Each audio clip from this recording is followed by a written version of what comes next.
Welcome to A Parent's Guide to Child Development. I'm your host, Anna-Marie Ron Furley from Budging's Flight.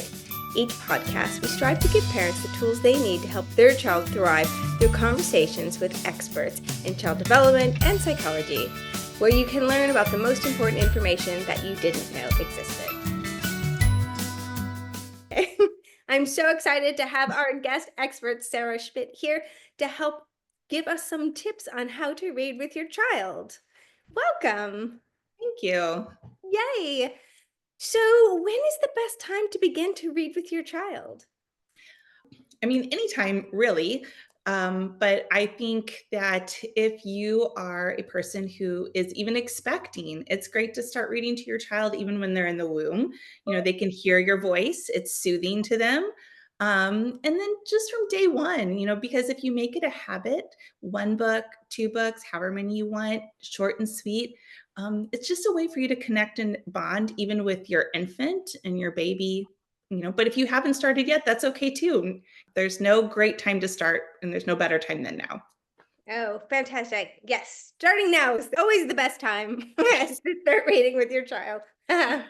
So why is reading aloud so important for a child language development? Well, first and foremost, it builds connection with your child. So they are bonding with you. They're learning that language connection. They're learning that communication is a two-way street. It's going back and forth. And research shows we know that children that are read to very early on in their development and read to every day develop a significantly larger vocabulary than those who are maybe even just read to weekly. So it's just really, really important to be able to build our children's vocabulary. Yeah, that's really interesting. I remember reading a study about children who were learning a non-native language, and I think it was Thai, and they were English speakers. And then they had like a group that was being read to by a native speaker, and another group that was being read the same stories, but it was on television, so it was recorded. And they found Mhm. that the children who were being read to in person had more fluency than the children who were watching on TV. So that important being a human being in the room doing the reading Yeah. was, I think, the factor that actually made the difference. So that's what, yeah. So that's so fascinating, I think. Yeah.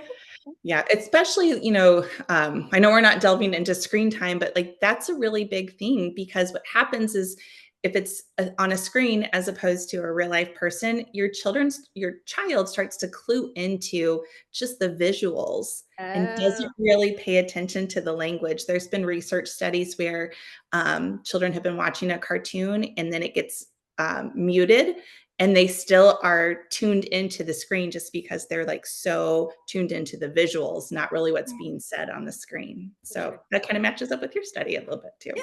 yeah, but more modern, probably. Yes. So how does shared reading help build a child's vocabulary and early speech skills? So we know the more we talk to our children and the more we give them that correct adult model of speech, the better their speech skills are going to be. And we also know that when we read the same books over and over, our children come to expect what's going to happen next. And so it helps them because then they don't have to think of what to say. They just know what comes next and they can fill it in. And then creates more so this partnership of back and forth, which is building those communication skills. Oh, yeah, like this, Harvard does had a whole thing on serve and return with conversation. Yeah. That Yes. I serve to you, you respond, I respond, and that they also recommended that through play, also like engaging in Yes. play. Very important for Learning sure. to take turns, Learning to yes. not talking over people, which I confess I have a habit of doing. Oh, same. Very true. Not enough reading in my background, apparently, which I like. So, are there certain types of books that are better suited for supporting language development at different ages or stages? Sure. So I would say that like early on, you really want those repetitive, simple books. So some great examples of that would be like books by Eric Carle or Sandra Boynton. So I'm thinking like Brown Bear or Mooba, La La La. Those are really great ones to start with, especially for our young ones. They're short, they're repetitive. They also have some high points where parents can pause and wait to see if their child fills in what's coming next. And then as we get more into that preschooler stage, 3, 4, and 5, we can start getting into things with more of a plot line, to be able to talk about who's in the story, where's the story taking place, type of thing. And so I'm thinking of books kind of like right now, what I'm reading in therapy on repeat is the Three Little Fish and the Big Bad Shark. So you have characters and you have a setting and things like that. So those that progression is really nice for kiddos that are developing language and learning to read. Yeah, one of the books that I liked reading was Dr. Seuss because all the rhyming and the crazy, the Mhm. crazy surreal plots and the illustrations were so fascinating. And some of them are pretty complicated, like fucks and socks. Yes. And my son loved it and I liked it because it was tricky for me to read. Yeah. Yeah. My kids always loved Are You My Mother? Oh yeah. It's got something for everybody. Oh, yeah. Machinery, animals, all that good stuff. Okay, so what should parents do if their child doesn't seem interested in books or has a hard time sitting still? Oh, yes, because we have some kiddos that are just natural movers and shakers, right? So I would say get movement in the book. Sometimes those kiddos actually prefer nonfiction books, which aren't going to have some of the things that I talked about previously, but they might be really into trains or real pictures. And I also think books with actions, and helping them act out the actions.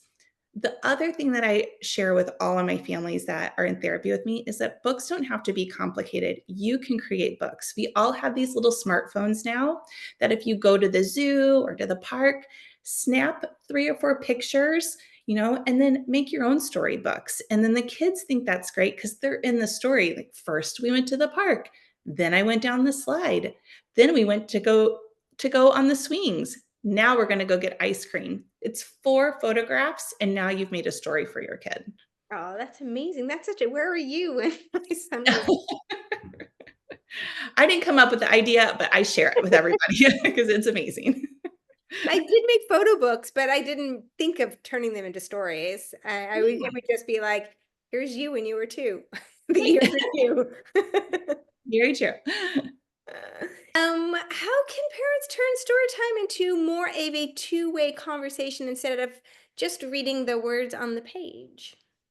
So that's another great thing is that you don't have to read the story the way it was written. You can just talk about the pictures. You can make it into like, I wonder where the cow is, or I wonder what frog is thinking. So we don't even have to read the words on the page. You can kind of just talk about what's going on in the pictures, or even one of the therapy techniques that I share with parents is called follow your child's lead. And so maybe just have the book out and see where they go first and comment on what they're looking at because it shows that you're interested in what they're interested in and they're going to be more likely to respond if you're paying attention to what they're paying attention to. Would that technique also work with those wordless picture books? Oh, yeah. I am a huge fan of wordless picture books. I think there are so many opportunities, even at a young age and into preschooler and early elementary, to really talk a lot about not just nouns, but actions and describing. I love those frog and toad books because they just really have a lot of characters and rich illustrations, and you can talk about so many things using wordless picture books. Can they help with speech language development even though they're not reading any words on the page and doing association between the sound and Sure. So when we talk about speech and language development, it isn't just the words that we speak, it is that communication connection that we're making, that shared bond over something. And so, um, again, you could use that follow your child's lead. They say something, and then you might comment on what they said, like, oh, look, and they might say frog, and you say, oh my gosh, frog's getting in the boat. I wonder where he's going. And then it creates this whole interaction where there's no words on the page, but you're having just a conversation about the book. Yeah, I love that. How do you determine if a child is demonstrating delays in their speech and language development? So the CDC actually changed criteria a few years ago.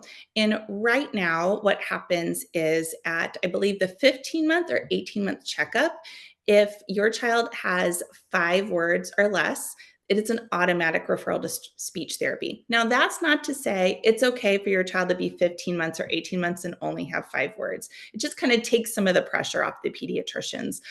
But really, at 12 months, we really want them to start having maybe around 20 to 50 words. And then as we get into 15 months, 18 months, 24 months, we know that when a child has about 50 to 100 words, they start putting 2 words together, which is kind of why it starts to happen around 24 months of age.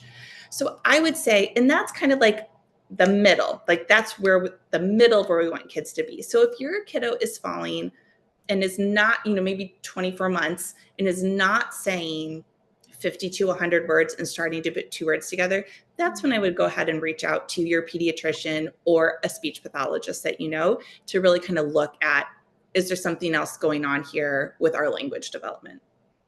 So what's the difference between speech development and language development? I think of them as interchangeable, but they're probably not.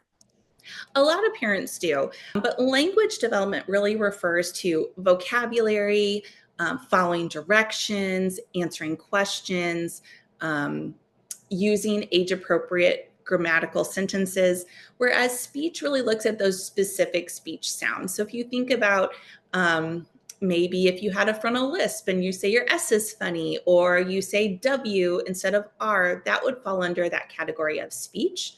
But maybe under language, you're using your words out of order in sentences, or you're saying the wrong pronouns, like her did that instead of she did that. That would fall more under that umbrella of language.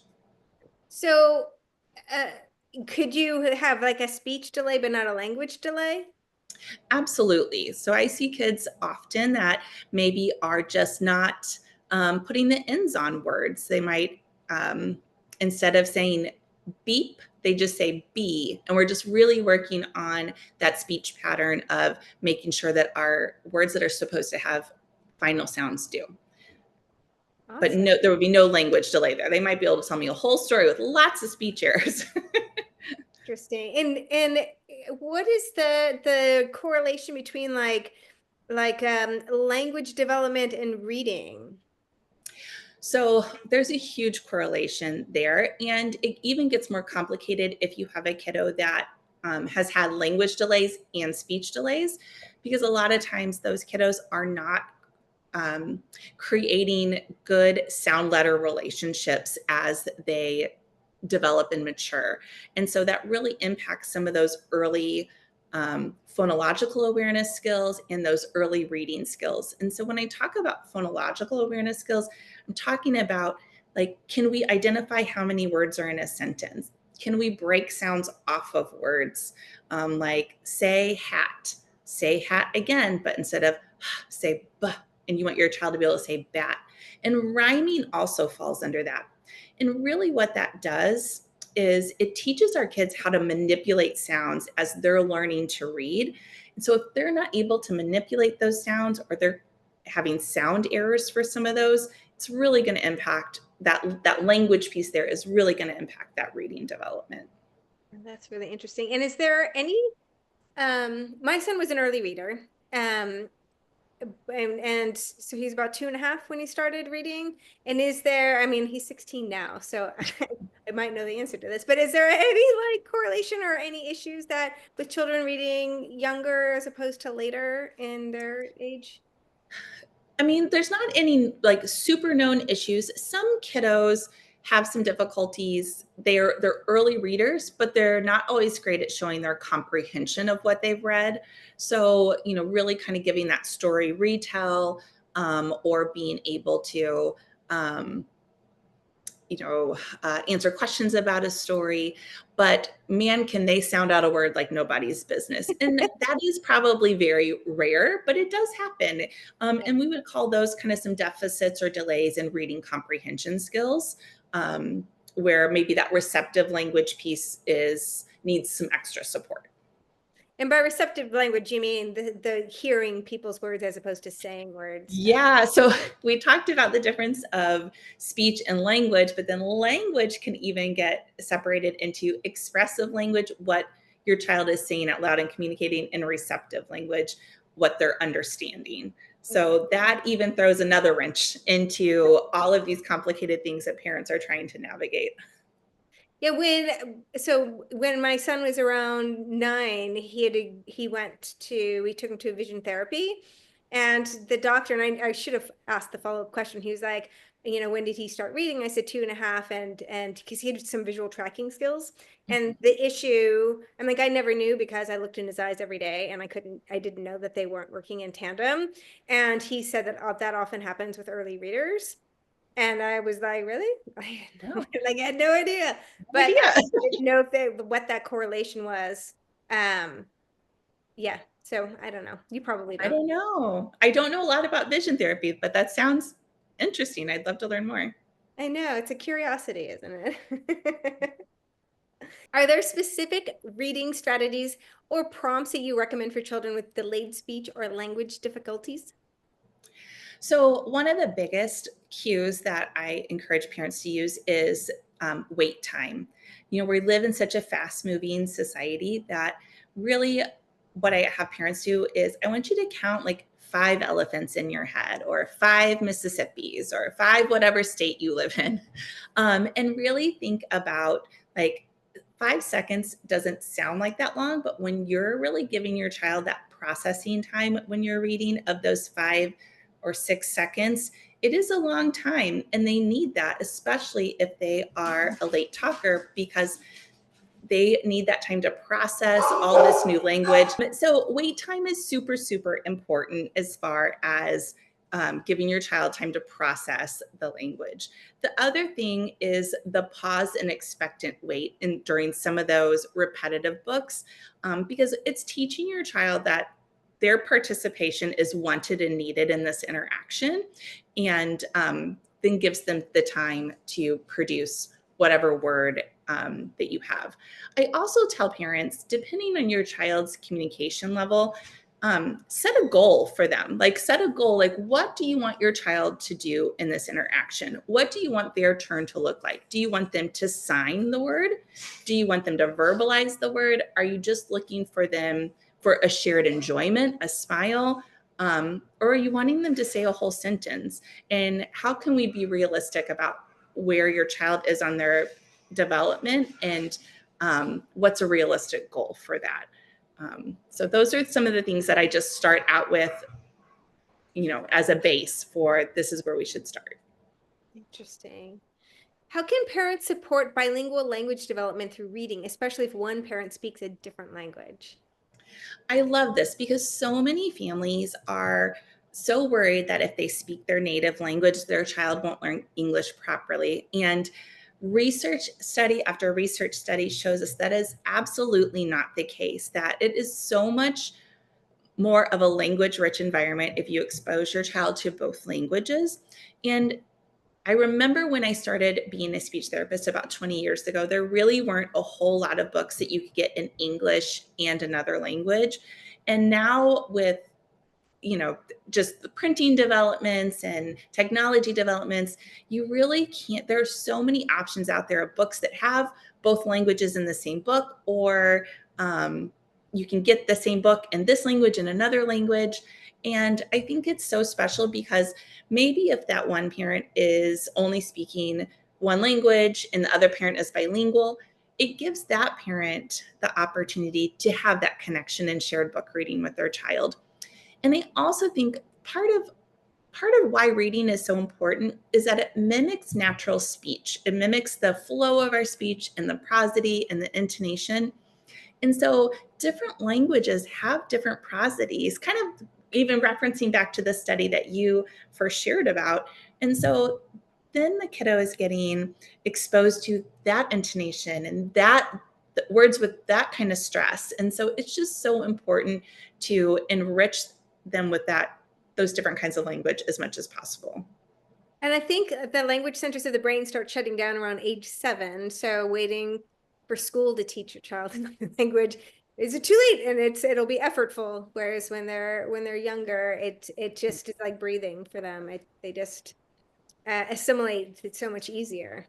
Yes, especially if you're moving from a stressed language like English or Spanish and you're trying to learn more of a tonal language like Japanese or Mandarin, because you're just not going to hear those differences. It's kind of like if you don't use it, you lose it. And so it makes, to go from English to Spanish later on is still effortful, but not as hard if you're wanting to do English and Mandarin, Yeah, because yeah. you're just not going to hear, and vice versa. Like, there are people who are speaking Mandarin that can't hear L and R because it doesn't exist in their speech sound repertoire. So interesting. Do you have any tips for encouraging children to retell stories in their own words? So I really start on this very young, and there's a fancy speech therapy name for it called narrative language comprehension. And so it sounds fancier than it is, but really it talks about the setting and the characters. And one of the programs I use is out of, it's either Iowa or Idaho. I'd have to go back and double check. But she kind of talks about, like, she and her husband created a narrative grammar language comprehension, and they have like little pictures that go with it. So the takeoff in your story, what gets your story going, is called the takeoff, and it has an airplane, and then you have a landing at the end. And so I really use a lot of those visuals with kids to, what happened first, what happened in the middle, what was the problem in the story. And I think using some of those visuals and those words really starts to build, even at age 3 and 4, those retell skills. And those are so important as a basis for later writing skills when those kiddos get to 3rd grade or 4th grade and they're really shifting into writing more at school. Yeah, it sounds like with that exercise or technique is that, it's like short-term memory. It's working on that, working on Yeah. sequencing skills, which will be used in mathematics as Mhm. well. Um, and what was the other one? Reading comprehension. So like understanding what happens in this story.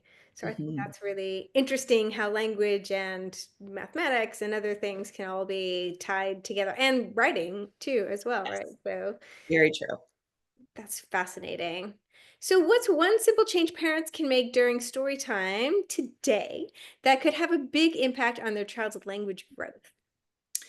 So, we live in a fast paced world, and the best thing that parents can do is slow down.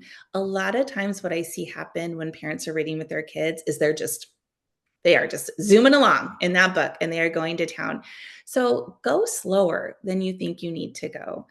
It doesn't have to sound robotic, but when you go slow and you give the wait time and those expectant pauses, your child is going to pick up that language so much more quickly than just kind of speeding through the book. And so, we want to go slow. We want to stress important words that we're wanting our child to learn. We want to show them, maybe we're pointing to pictures.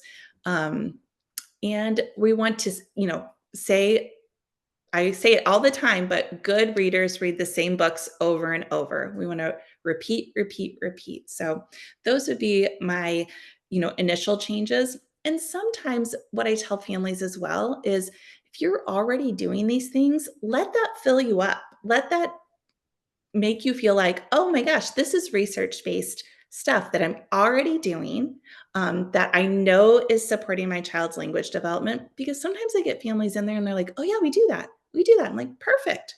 Keep doing it. It's Yeah. working. So, Like, I used to have my son like bring me books that he wanted to, so he would choose them. So I'd have him in a place that it was accessible to him, and then we would read them together. And then I would always read to him also before bed. And the other thing that we did is I took him to the library every 2 weeks, and we check out all the books. Yes. He was Yeah, I one think of those kids that would not sit still for reading and preferred non-narrative information. So yeah. dinosaurs was his passion. So we checked out every book on dinosaurs in the library. And yeah, some of his early words were names of Oh, dinosaurs. yeah. My oldest loved the United States Atlas. And I was like, he would want me to read the whole thing, and I said, "You get 1 state a night because I can't read the whole thing every night. We'll be here for hours." So, that was his favorite thing. We would start at And the now he's a beginning. cartographer. But no, but he is going into teaching, so it Very is a love of his for sure. Yeah, I remember when my son we had him in the bath and we had those little floaty letters. And I was like, what do you want to spell? Because he was like in the alphabet soup. And he's like, Quetzalcoatlus. And I was like, how about cat? Yeah, you're like, We "I found don't know how to enough spell that." letters for Yeah, Quetzalcoatlus. very true. Yes, that would be wild. One of my favorite books, which didn't have a lot of words to it, but I really liked, was called Stuck. Have you heard of that one? Um, I mean, I have a book called Stuck, but it's newer, so it's probably not the one that you're talking about. This is a story about a boy who gets his kite stuck in a tree, and then Okay. he starts throwing things in the tree to unstick the kite. And at first, it starts off like silly, like throws a rock at it, throws a shoe. And then at the end, spoiler alert, like fire truck shows up. So he throws up the fire truck into the tree, and then he throws up the firemen one by one. And eventually, like he throws in a house, he throws in like all these things. And at the very end, like the kite falls down, he wanders off, and everybody else is stuck in the tree. Oh, And that's cute. I'm gonna have to look for that one. but I think what I like about that is that it's silly, and that also there's gives you this opportunity, like, what do you think's gonna happen next? Like, is it the house gonna knock the kite out? Like Right. increasingly bigger, he throws in a boat, he throws in like That's a dolphin and a adorable. whale and all these things. And like I love that the illustrator had to figure out how to stuff all these things into the tree. Yeah, Yeah, fantastic. What was that's your awesome. favorite book with your kids? So my oldest loved Where the Wild Things Are. So we read that on repeat forever. And then my middle loved, it's called The Big Pumpkin, and it's a little similar. And he loved it so much, even though it's a Halloween book, we would be reading it in May. But it was about a witch that grew this big pumpkin, and she couldn't bend down to take it off the vine because it was too big. And so all of these people, not people, a vampire comes to help her, and a mummy, and oh my goodness, who else is in the book? Anyway, finally a bat comes along, and they kind of just stare him down. And so it's really great for talking about, like, how can we be friendly and not boastful and work together. And so again, spoiler alert, they work together to get the pumpkin off the vine. And then the witch goes to make them pumpkin pie, and they are all friends. And so it's just a lovely little story. Um, and sometimes even when I'm using it in therapy, I will buy things to make like a pudding type of pumpkin pie, and then we can work on recipes and following directions and things like that. But that was his favorite. And then my youngest just loved all kinds of books, but I think one of his favorites was called Nighttime Ninja. And that one is a really cute one as well, about a little boy that tries to pretends to be a ninja to get out of bed to get ice cream. But we are big book lovers. We are big library lovers in our house. And I would tell parents that that's a really big thing. Utilize your local library, utilize their toddler and preschooler reading programs where maybe they are too busy to sit and listen to you read a book, but for some reason there's just magic that happens in the library, and these kids go and they sit, and there's usually a craft that goes with the story time. But I just think it's the library is just a wonderful place. I don't know how it is where you are, but here our library is getting ready to start their summer reading program, and they have lovely prizes that go with reading, and even grown-ups can participate. I just love books. I love them so much that I'm writing books. So Yay, tell me about the books that you're writing. So I have always made up songs in speech therapy with my patients. And one day a coworker said, "You should really make those into a book." And so I did. So my first book's called "I'm a Giant Fire Truck." And it's to the tune of "I'm a Little Teapot." So it's kind of got some of those repetitive things, high points where you can pause and wait for your child to fill in. And it's very catchy because it's to a familiar tune. And then my next book that's about to come out is called Helicopter, Helicopter. And it is to the tune of Teddy Bear, Turn Around. But what I love about the Helicopter, Helicopter one, and I love the fire truck one, is it really talks about a lot of different actions. So we kind of talked about those kiddos that don't want to sit still. My Helicopter, Helicopter book would be a great book for let's get up and spin around like the helicopter. Let's take off. Let's, hover over here is where the kids can act out a lot of those things and get the movement and still be reading a book with their parents. So, and then I have a police car one coming out in the next year, but Oh, yeah. fantastic. Is there a special correlation between sort of putting words to your books to music that helps with speech language development? So for my kiddos that are autistic, my patients that are autistic, it really they just tend to really love songs and music and grab onto the words within those things, those types of books, those types of language opportunities, and so it builds their language. And I found that neurotypical children end up liking it as well. So um, it really kind of just those phrases stick in their mind, and then they're able to kind of start manipulating words and making new sentences. So that's really where it started from. Maybe like access is like a different region of the brain that might I be think easier to so. play. Y- Yeah. So, music's more on that right hemisphere of your brain, and language is on the left. So, it really kind of is marrying the two hemispheres of your brain together. And if you're more of a right brained individual and you're wanting to, um, maybe your language delayed, using music and song um, tends to be really helpful. I find that when I worked in schools, a lot of my kiddos that I saw for language therapy, they were in choir or they played instruments. So they were really great at those things, but that language piece just needed more support. Yeah, awesome. Well, this was a fascinating conversation, and it totally took me back to all the time I spent reading with my son, who still to this day loves to read. So Okay. you can set those habits early by taking your kids to the library. Ours had puppets. So we're in Los Angeles, so they would do puppet shows too, which is great because they can move around while Yes. they're seeing the story. And you can do that too, right? With your own little finger puppets or sock puppets. And Yes, there is a local author in the St. Louis area. I'll have to look up her name, but she created puppets with her stories. Her stories are called Meet the Pegs, excuse me, Meet the Pegs. And then she has these little peg people that go with her books, and it is so adorable. So I'll have yeah. to think of her name, but I do know the books are called Meet the Pegs.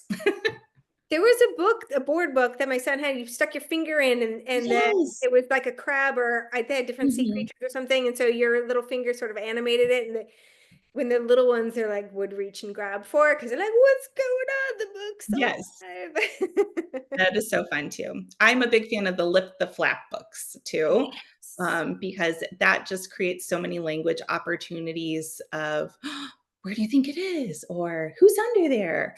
So those have been my favorites to use with my kids and in therapy as well. My son had one that was dinosaur museum, and so it looked like an old timey museum. It Neat. had like little drawers you could pull out with specimens, and like cabinets you could open, and Oh my jars you gosh. could lift up. And then I love those in the pop up books. Yes, those are great too. Yeah, like the engineering part of that, of like how they figured out how that world is Mm, up. Well, we can yes. go on forever, apparently. Forever. But I think we're gonna stop here. And thank you so much. How can people get a hold of you or get your books? So my books are available through my publisher, Publishing Concepts LLC. You can actually just Google "I'm a Giant Fire Truck" and it pops right up. You can also find me on Instagram at foundations underscore speech therapy underscore LLC. And I'm on Facebook as that as well, and TikTok as Sarah Speech 5. Apparently, Sarah Speech is popular, so I'm Sarah Speech 5. um, so I'm available all those ways. And I also have a website, foundationsslp.com, and there is a link to the books on there as well, and my contact information. Fantastic. So they can DM you if they have any questions or concerns They about. can totally DM me to buy a book too, and I'll just mail it right off to you. Amazing. Fantastic. Well, thank you so much for your time. Now Well, I thank you want for to go grab a having me. child and a book and Yes, start yes, reading. very true. Absolutely. Yay. All right. Thank Okay. you. Bye. Bye. Thanks for tuning into A Parent's Guide to Child Development, where we decode milestones, demystify meltdowns, and occasionally question whether goldfish crackers count as a food group. Spoiler, they do. Make sure to follow us on Spotify and subscribe to our YouTube channel so you never miss an expert tip, breakthrough strategy, or aha moment that can make a big difference in your child's development. It's cheaper than therapy and less messy than glitter slime. We'll be back soon with more expert advice, real talk, and zero judgment. Until then, keep calm and try not to step on any Legos.